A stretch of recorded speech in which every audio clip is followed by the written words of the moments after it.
One phone call ended Cole Palmer's summer, one tackle ended Javi Simon's season, one penalty shootout ended Robert Lewandowski's last shot at a World Cup. June 11th. The tournament begins. 48 nations, 3 host countries, the biggest World Cup ever staged. But right now, some of the most compelling stories have nothing to do with who qualified. They are about who didn't, and why. There are 3 ways this happens. Your manager picks up the phone and tells you you're out. An injury ends everything in a single second. Or you do everything right, score the goals, show up every game, and your country just isn't good enough around you. 3 different paths to the same place, watching it at home on television. Start with the calls. The decisions. The ones that nobody saw coming. Cole Palmer had 22 goal contributions last season. He won Premier League Player of the Season at Chelsea. Phil Foden won the same award the year before. These are not fringe players. These are 2 of the best attacking midfielders England have produced in years. Thomas Tuchel called both of them personally on Thursday and Friday last week to say they weren't in the squad. His explanation was tactical. Too many players in the same position. Jude Bellingham already operating centrally. Morgan Rogers forcing his way in.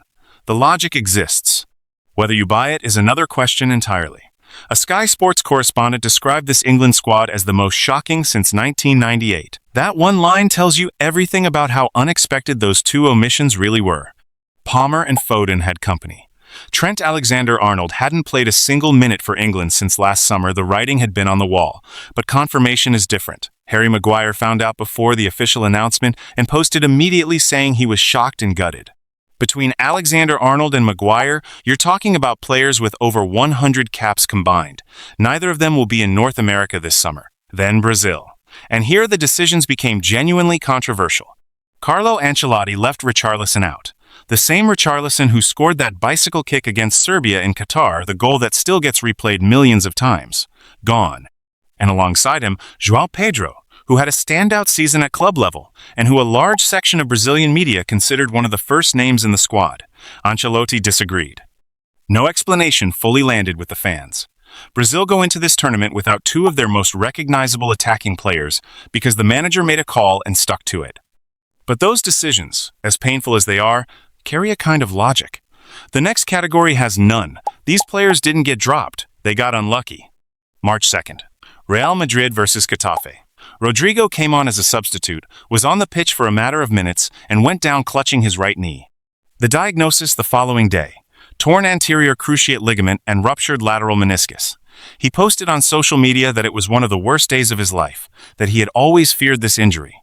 He is 25 years old. He played in all 5 of Brazil's matches at the last World Cup. He was expected to be central to this campaign. He is now expected to be out until late 2026 at the earliest. The final is in July. Hugo Ekitike had been one of the stories of this Premier League season at Liverpool. Young, fast, direct, a genuine goal threat, and one of the most exciting forwards in the country. His first World Cup call-up for France felt like a matter of when, not if.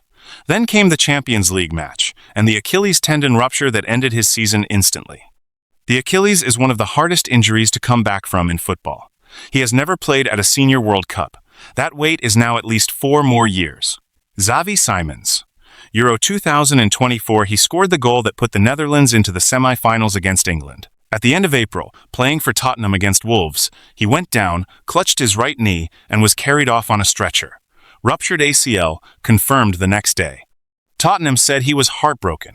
In a post on social media, Simons wrote that his season had come to an abrupt end and that he was just trying to process it. 6 goals and 34 appearances for the Dutch national team, none of them this summer. 3 more in quick succession: Fermin Lopez of Spain, fractured foot, surgery, season over. Kaoru Mitoma of Japan, hamstring issue too serious to risk. Takumi Minamino, also Japan, ACL tear. 3 players, 3 countries, 3 different injuries. Same result. Out. The decisions sting. The injuries break your heart. But nothing on this list quite compares to what happens next when you did everything right. And it still wasn't enough. Italy. 4-time world champions. Winners in 1934, 1938, 1982, 2006. Since that last title, they exited at the group stage in 2010 and 2014, failed to qualify in 2018, failed to qualify in 2022, and have now failed to qualify in 2026. 3 consecutive World Cups missed. They are, historically, the first former world champion nation to miss 3 in a row. The tournament has expanded to 48 teams. 48. Italy are still not in it. On March 31st in Bosnia, they lost on penalties. Alessandro Bastoni was sent off in the first half. Two penalty takers missed in the shootout. Gianluigi Donnarumma, the captain, arguably the best goalkeeper in the world, walked past the cameras afterwards with a face that said everything words couldn't. Leonardo Spinazzola told reporters, "We still do not believe it." That sentence alone. An Italian defender standing in Bosnia, processing a third consecutive failure at a World Cup playoff. Donnarumma is 26 years old. Sandro Tonali is 27. Riccardo Calafiori is 22. These players didn't fail individually. The system around them failed collectively. They carry the absence anyway. Nigeria's story is the one that will be debated for years. Victor Osimhen scored 8 goals in African qualifying. Nigeria still didn't make it. They lost to DR Congo in the playoff final on penalties, and Osimhen, who appeared to be managing a leg issue, was withdrawn at halftime. He is 27 years old. He has never played at a senior World Cup. If cycles continue the way they do, there is a real possibility the best Nigerian footballer of his generation retires without appearing at a single one. The talent around him wasn't at his level. That is the cold reality. Robert Lewandowski flew to Stockholm with Poland and lost 3-2 to Sweden in the playoff final. He is 37. He has played 165 international matches. He has scored 89 goals, nearly double the total of any other Polish player in history. He has appeared at 2 World Cups. This was almost certainly going to be his last chance at a third. After the final whistle, the cameras found him on the pitch, in tears.